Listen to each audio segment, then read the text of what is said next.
Yeah.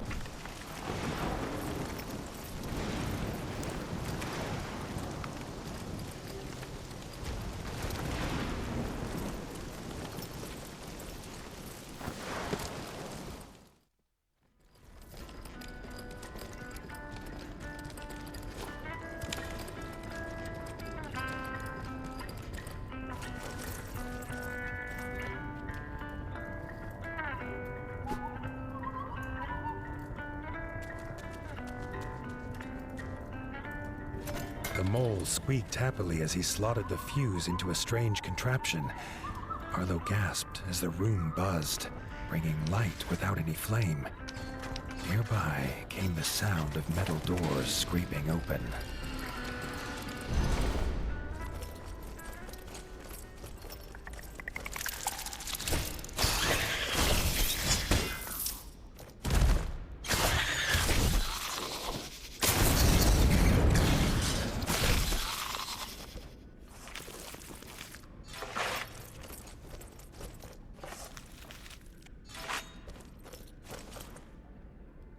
With the plant in paw, he promised to return one day for the offered cup of tea, a use for the plant which Arlo resolved not to tell the druid.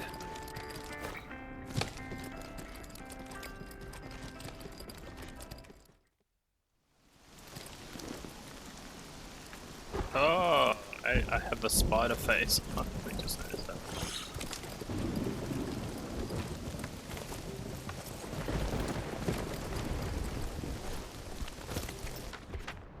What was the point of the double entrance?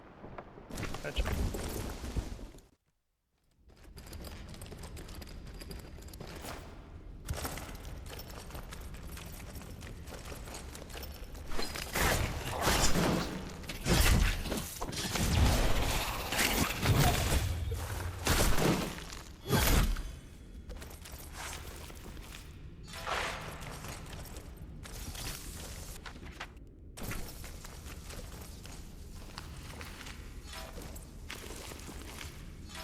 Yeah, right.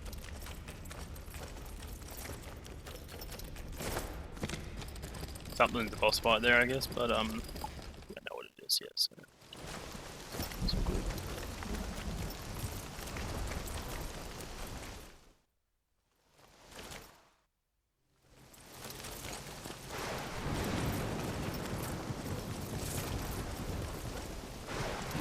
The druid already knew the tea recipe and directed Arlo to drop the plant in the cauldron, smacking their lips in excitement. Arlo wondered if his troubles had been for a magic herb or tasty drink. Arlo had hoped for a well-earned nap during the ritual, but it seems even the dead do not rest during rituals in the rift. Arlo had to keep them from the druid.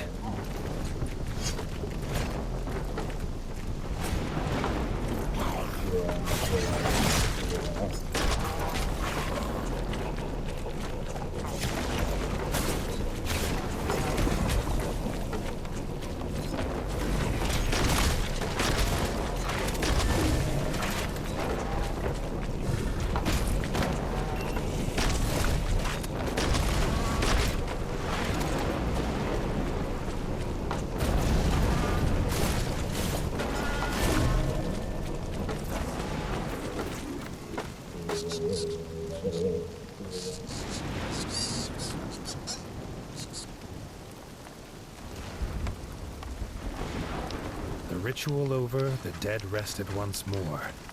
Rita thanked the druid, and Arlo suggested they return with them, but they refused. They were headed home to try their plant in a brownie recipe.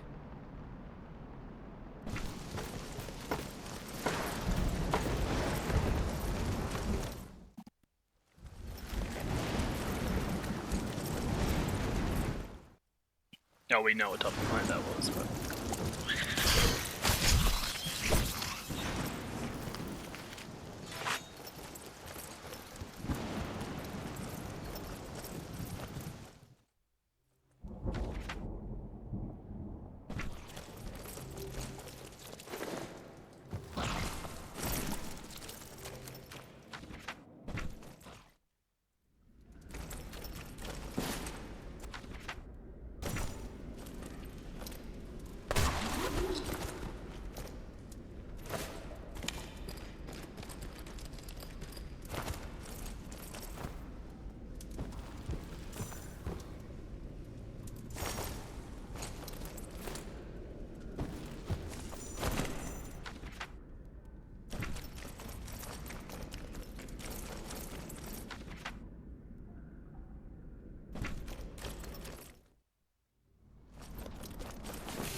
Interesting.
Yeah, so there's nothing down here, or do I have to go kill some other creatures, or do I not have the quest?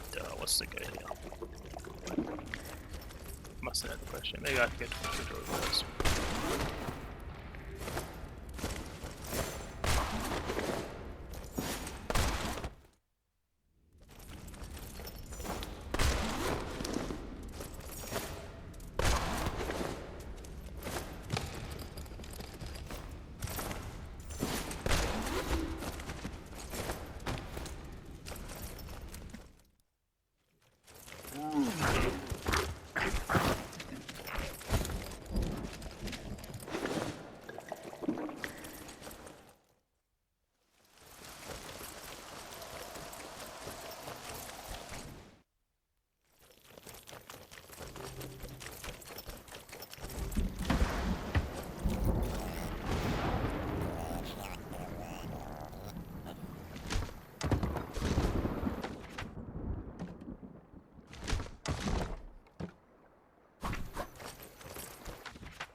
Looking at the board, it seemed Merlin was missing some of their cards.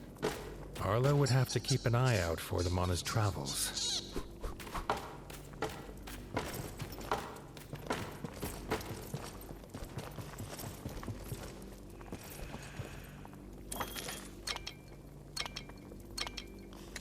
The Druid card. A wild card in any deck.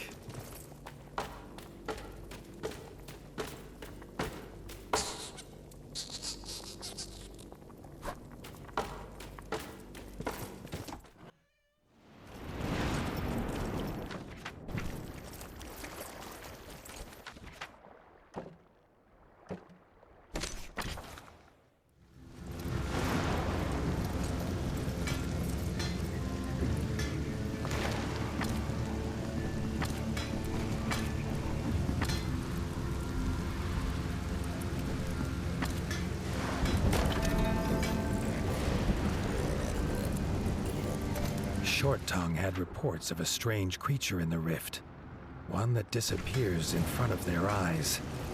It was a stealth claw, he was sure of it. They should go back to where they fought the last one and look for clues.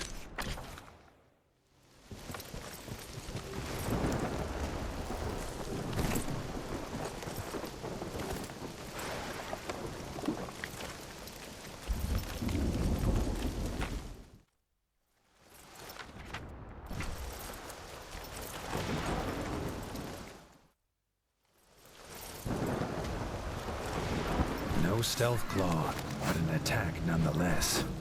A band of warrior frogs harassing the village blacksmith. Their eyes lit up at the sight of Short Tongue. Only they called him by a name which we need not repeat here. Sure. Short Tongue and Arlo returned the insult, and with more than words. The blacksmith was glad to head to Bogmire in safety. All should have been silent in the blacksmith's wake, but Arlo was suddenly aware of a squelching of mud around them. The stealth claw was here.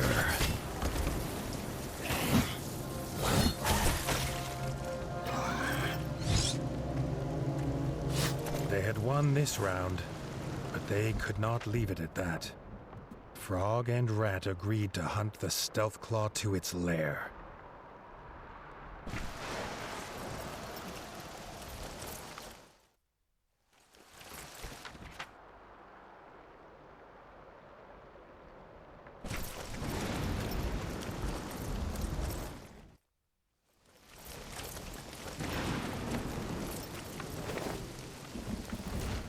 Wee.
There's some grapes in this lair. Well, they look like grapes. I don't know where we get the lady's sunglasses from.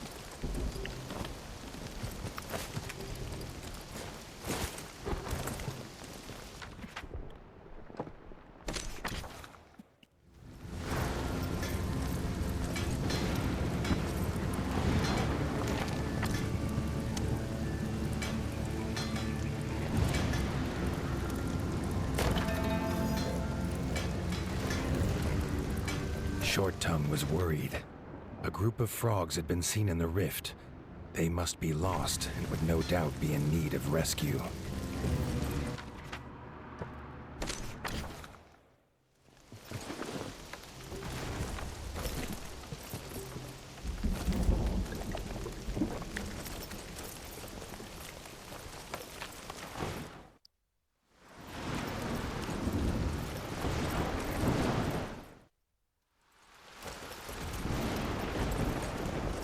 From afar, the villagers seemed lifeless, lost in battle or to the cold. Up close, the truth was revealed. They were training dummies. It was a trap.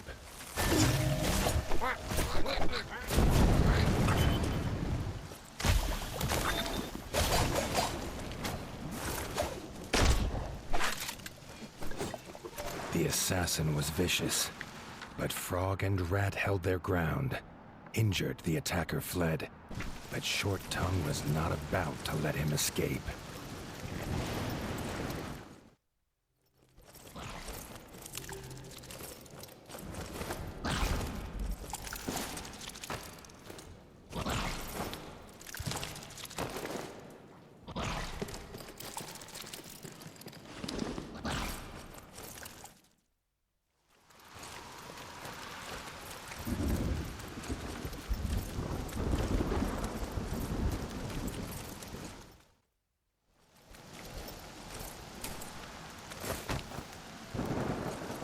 Oh, nice.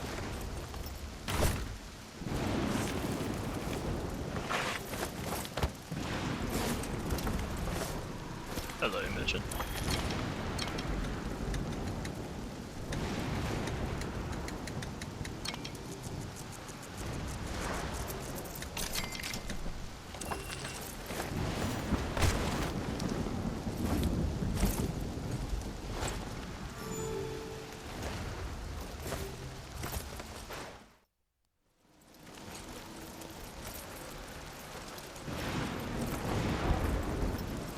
The pair found him licking his wounds at a makeshift camp.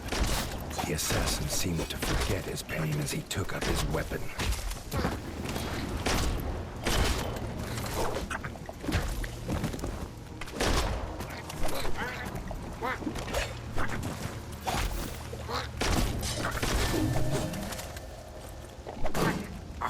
With the assassin defeated, Arlo breathed a squeak of relief.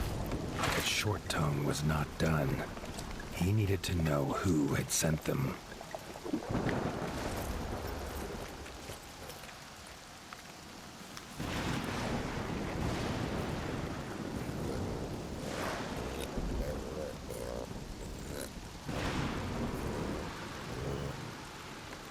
The frog's frantic search through the assassin's belongings gave up the answer. A gold coin bearing the mark of Blubber the Gut. Short Tongue asked Arlo to meet him at Bogmire. He had work to do.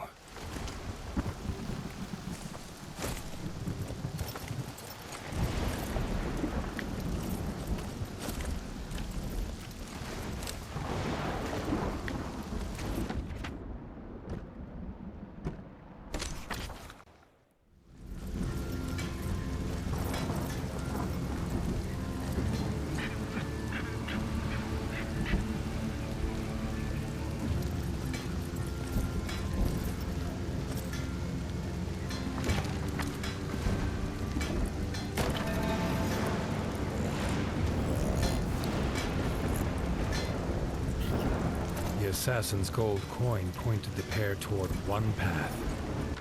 There was no choice but to confront the warlord, Blubber the Gut.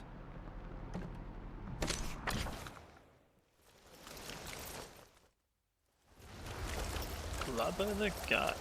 What a name. I like it on this game using it as a day and night cycle, you know?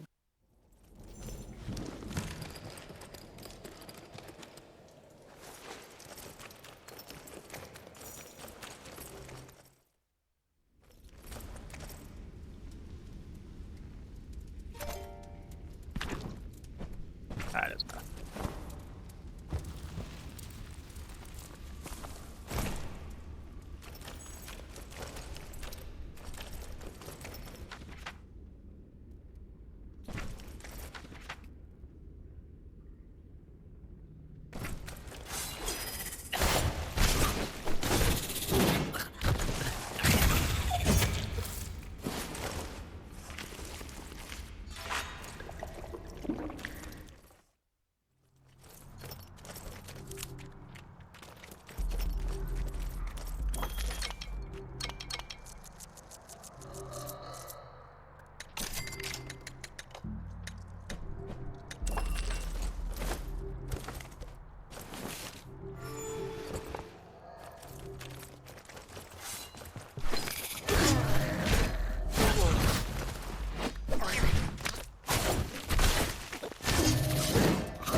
Yo.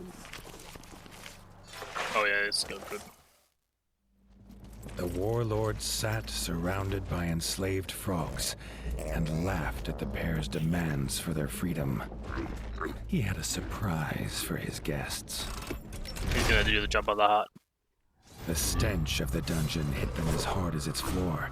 A floor that started to shake, and from the shadows emerged the largest toad core that Arlo had ever seen.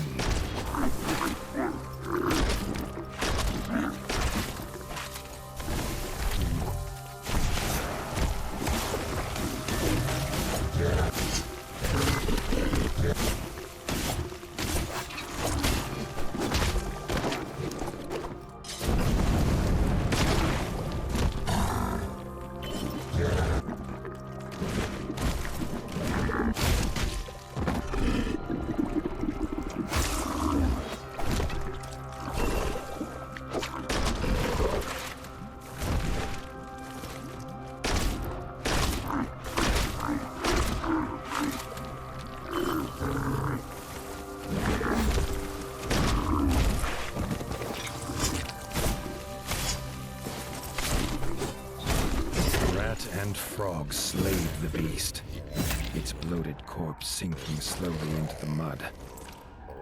Arlo felt a pang of regret. It had been a slave as much as the others.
They found the warlord's soldiers celebrating the pair's defeat. Rat and Frog were happy to correct them.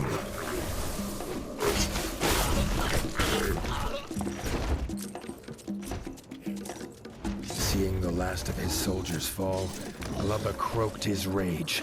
He was the greatest warlord of all frog kind, and they would regret this day.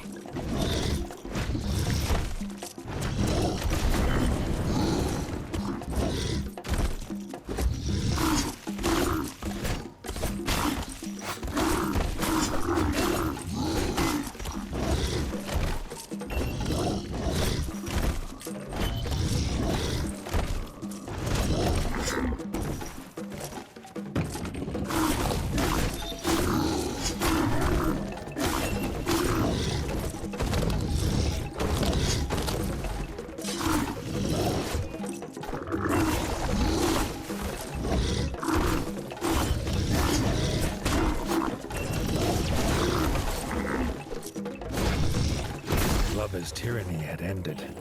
Short Tongue offered the frogs a home at Bogmire Forge. Together, he and Arlo had freed the Rift as well as the frogs. Perhaps this would be an era of peace for both.